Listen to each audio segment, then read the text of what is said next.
Halo teman-teman, assalamualaikum warahmatullahi wabarakatuh. Kembali lagi di channel saya, channel Elvana Zaid. Apa kabar teman-teman semuanya? Semoga sehat walafiat dan baik-baik semuanya. Dan saya juga ucapkan selamat tahun baru, selamat menyambut tahun 2023. Semoga di tahun 2023 ini lebih baik daripada tahun sebelumnya, teman-teman. Baiklah teman-teman, di video kali ini saya akan membahas tentang BI checking lagi ya teman-teman. Karena BI checking ini banyak sekali di komentar, walaupun sudah ada di video saya sebelumnya, dan di video kali ini saya bahas lagi mungkin agak lebih detail atau permasalahan tentang call 5 terutamanya ya teman-teman. Karena banyak sekali teman-teman kita merasa kena BI checking call 5 ini seperti kayak fobia sekali teman-teman. Jadi seakan-akan tidak bisa mengajukan pinjaman lagi, atau sudah merasa di buku hitamkan, merasa tidak bisa minjam lagi selamanya teman-teman. Jadi tidak seperti itu teman-teman. Tentang BI checking ini yang kena call 5, memang bank itu kalau untuk memberi pinjaman kepada nasabah atau calon debitur, bank itu melihat dari karakter seseorang teman-teman. Lantas bagaimana bank itu cara melihat karakter orang tersebut? Sebab baru kenal dengan debitur dan baru kenal dengan nasabah ya, jadi bank melihat BI checkingnya atau slik OJK-nya. Dari slik itu atau di BI checking itulah bank menilai karakter seseorang teman-teman.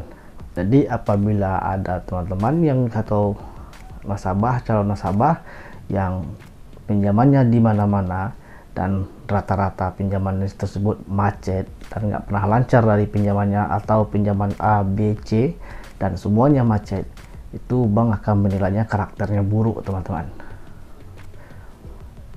Karakter buruk berarti dia tidak ada keinginan untuk membayar, dimana dia minjam, dimanapun dia minjam macet, di situ di pinjaman sini macet, di pinjaman itu macet. Jadi itu bank menilainya dengan karakter buruk. Tapi apabila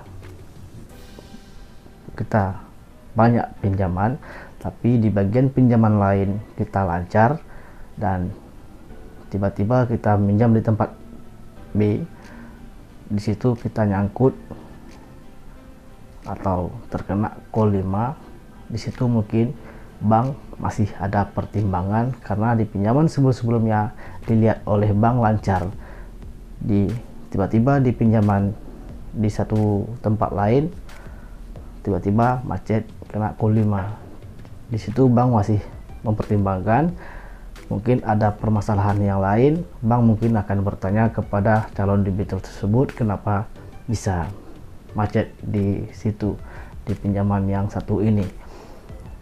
Itu masih tidak dinilai dengan karakter buruk ya teman-teman. Apabila kondisi seperti itu, yang dinilai karakter buruk itu karena minjam di mana-mana macet. Sama halnya dengan kita, ada teman kita misalnya minjam uang ke kita, tiba-tiba dapat kabar di tempat lain bahwa dia minjam di tempat teman kita yang lain-lain tak pernah bayar. Apakah kita berani meminjamkan dia? Sama juga halnya bank seperti itu menilai karakter seseorang teman-teman. Jadi bagaimana jika kita sudah kena call 4, call 5? Kalau misalnya kayak call 1, call 2 atau call 3 ini teman-teman, itu bank masih bisa mempertimbangkan memberi pinjaman. Yang sulit bagi bank itu yang untuk memberi pinjaman itu di atas call 3 teman-teman, call 3, call 4 dan call 5.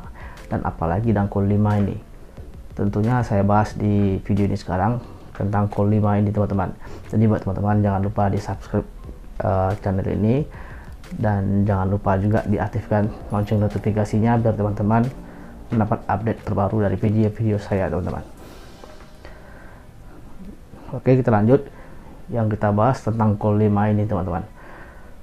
Call 5 ini kalau seandainya kondisinya belum lunas, itu memang tidak bisa mengajukan pinjaman dimanapun teman-teman.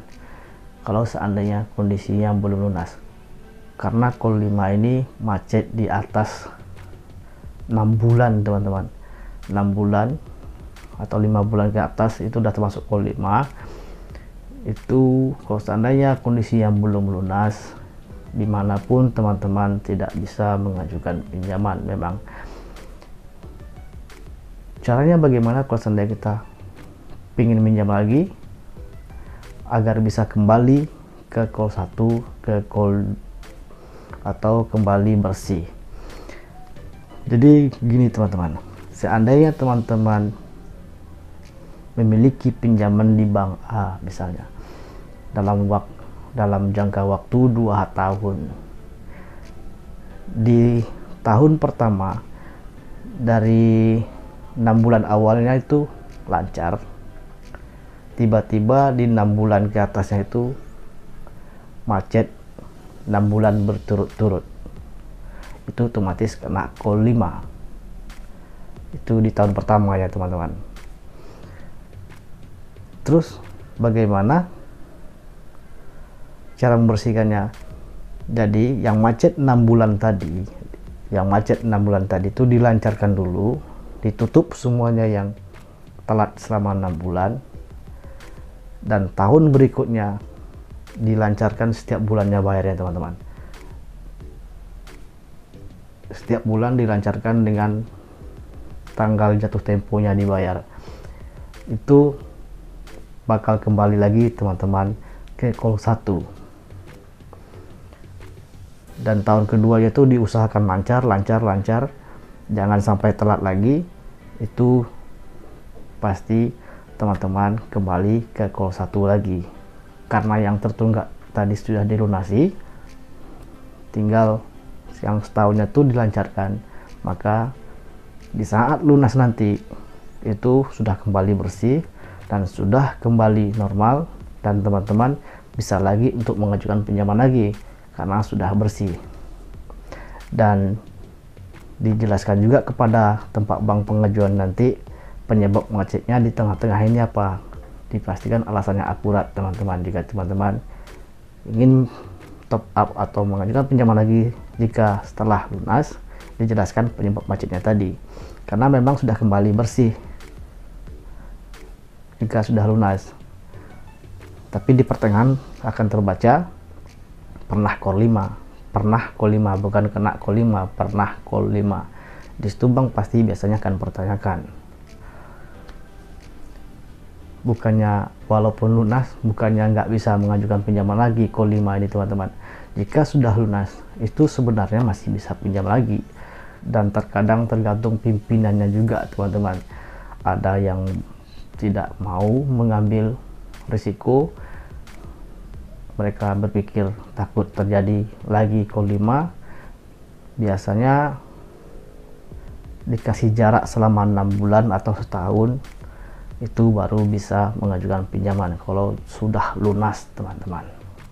Jadi buat teman-teman, kalau seandainya teman-teman kena call 5 atau di atas call 3 lah, call 4, call 5, jadi teman-teman itu tidak perlu khawatir, tidak takut. Jika teman-teman ingin mengajukan pinjaman tapi dalam kondisi sudah lunas ya teman-teman, dan ada surat lunasnya, jadi teman-teman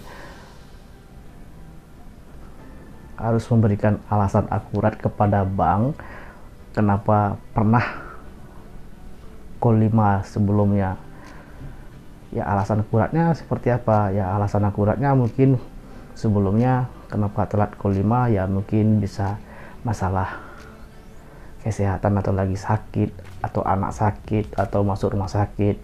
Uang untuk pembayaran pinjaman itu digunakan dulu untuk biaya berobat, dan ditunjukkan nota-nota rumah sakitnya atau nota-nota biaya yang terpakai untuk pengobatan, dilampirkan itu ke bank. Itu termasuk salah satu alasan akurat teman-teman, karena itu urgent ke masalah kesehatan ini. Jadi itu salah satu alasan akurat contohnya teman-teman. Jadi jika teman-teman bisa memberikan alasan akurat, walaupun teman-teman pernah call 5 tapi kondisi sudah lunas, bisa teman-teman mengajukan pinjaman dengan teman-teman memberikan alasan akurat teman-teman kepada bank tersebut. Oke, baiklah teman-teman, cuma itu saja konten kali ini yang saya berikan kepada teman-teman semuanya, semoga bermanfaat. Jangan lupa teman-teman dukung channel ini dengan memberikan like dan subscribe-nya, dan diaktifkan juga lonceng notifikasinya, dan bila perlu di share kepada teman-teman lain biar kita saling berbagi informasi teman-teman. Baiklah teman-teman, sampai jumpa di video selanjutnya. Assalamualaikum warahmatullahi wabarakatuh. Bye bye teman-teman.